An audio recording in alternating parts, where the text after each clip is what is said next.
Welcome back to another segment of Behind the Scenes of the Waltons, as I take up more of your questions in another segment of Ask Judy. This question is from the Rajigaji, who said, thought of a random question today. My dad and I have now exhausted every aired minute of the Waltons. As of yesterday, it took us from November 23 to get through all 9 seasons and 6 TV films. That is so cool.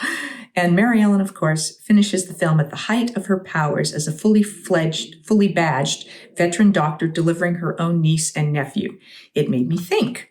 When people say to you, what was it like playing Mary Ellen on the Waltons, or think back to your time on the Waltons, what is it that usually comes to mind for you? Is it the super qualified woman of destiny Mary Ellen became, or is it the cheeky monkey tomboy that started out as doing a balancing act on the barn roof while Olivia and John were trying not to have panic-induced conniptions in the yard below, or threatening to give her pervy cousin a fat lip when he made a move on her while she was fishing?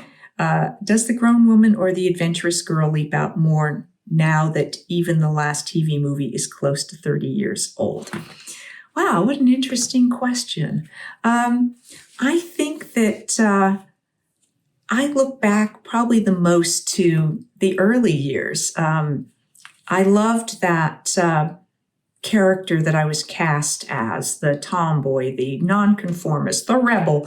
It was a lot of fun to play because although I was a tomboy in real life, I wasn't much of a rebel. I didn't like to get in trouble, so I tended to not do a lot of things that Mary Ellen never hesitated to do. I mean, I might do adventurous things. You know, I might have gotten up on the roof and pretended to tightrope walk had I not been quite so leery of heights. But I remember getting up on our house roof when I was young, and it was a 1-story, so it was a little safer.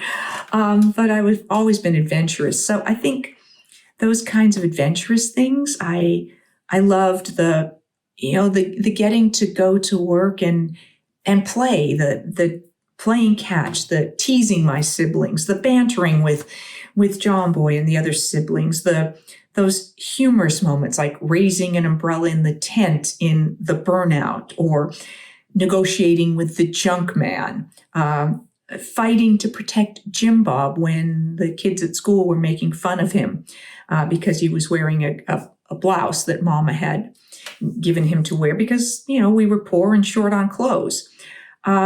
Or being the know-it-all in The Burnout when I was staying with Dr. Vance and his wife. So those types of things really stand out to me. The times when, she really kind of went after what she wanted. And although that happened even further on, I think, there were some wonderful things I got to do later on. I loved the horse race in The Wager. And I loved sort of those nursing rounds and stuff. But there was a little more conformity that went on once she got married and had a baby. And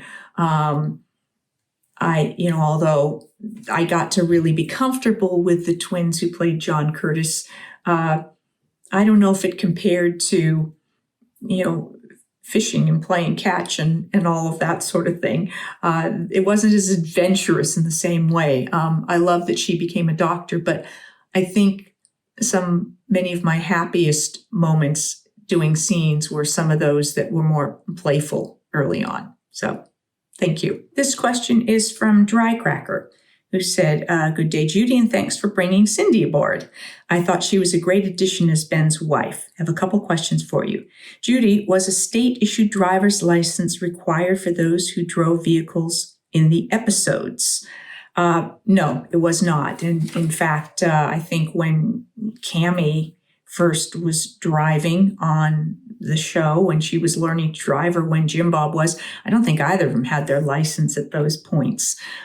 So they definitely didn't, because we were on a studio lot, or we were on a set, and our transportation department, they would teach the person to drive if needed, teach us how to drive the vehicles, those vintage vehicles. So yeah, that was kind of how it went, and it wasn't always easy for some of them. And then you said, since the vehicles were difficult to handle, were you all allowed to practice driving the vehicles in order to get used to it before the camera rolled. I think, as I just said, if someone had to be taught to drive, then I don't know whether they would have taught them in one of those vehicles or some other more modern vehicle that would have been easier to learn on. I don't know how often, like I learned to drive on a manual, so I could drive a stick right from the beginning. So if I had to get in one of those cars that had a clutch and a stick and everything, it wasn't a big deal to me. But if one of the others had one of those vehicles, they might have had to be taught how to do that. I don't remember ever someone letting me go and take like the van or something and drive it around. But if that's what needed to happen, then yeah, we probably could have taken it and, done a loop around or something like that. But I know Leslie's talked about never being really comfortable in that big red car and it being potentially hazardous. So, they didn't say, great, let's take you out and get you really comfortable with that. They just said, okay, well, we're going to limit what you do. So I think it really varied depending on the individual. I think, David has really talked about how difficult Jim Bob's car was because it was so thrown together in bits and pieces, and I think incredibly hard to drive and steer and control. So I think he did the best he could with it, as did we all. And some of the vehicles were definitely a lot easier. I know Richard could not drive when he first was hired, so he would have had to be taught to drive. And I think it was transportation department that taught him to drive. So, and then he had to get his license because he was living in California and had to be able to drive the vehicles and had to be able to eventually get around in a city that didn't have great public transit. This question is from Brian Sanders, who said, being such a young actor surrounded by a much older, wiser cast members, what are some of the life lessons that you learned from your TV parents and grandparents?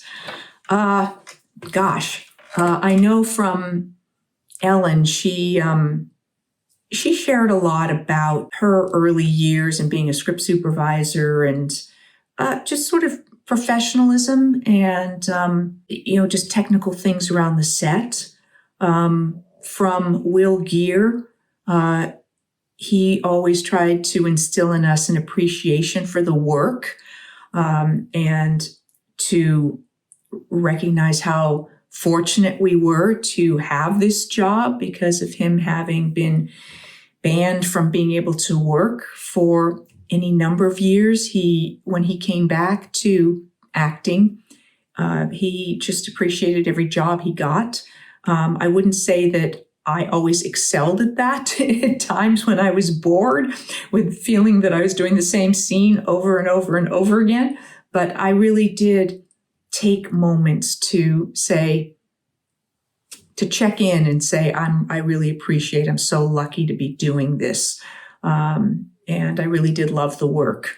I think I learned a level of commitment to the scene and to always be there for the other actors from Richard Thomas, because he always gave 100%, whether he was on camera or off camera. I learned more about the art of listening, really listening to other actors from watching Ralph and Michael, and keeping things truthful and honest, and that less is not more necessarily. Trying to do something bigger isn't necessarily the most effective way to fill the screen. That just really a quiet presence can be incredibly powerful.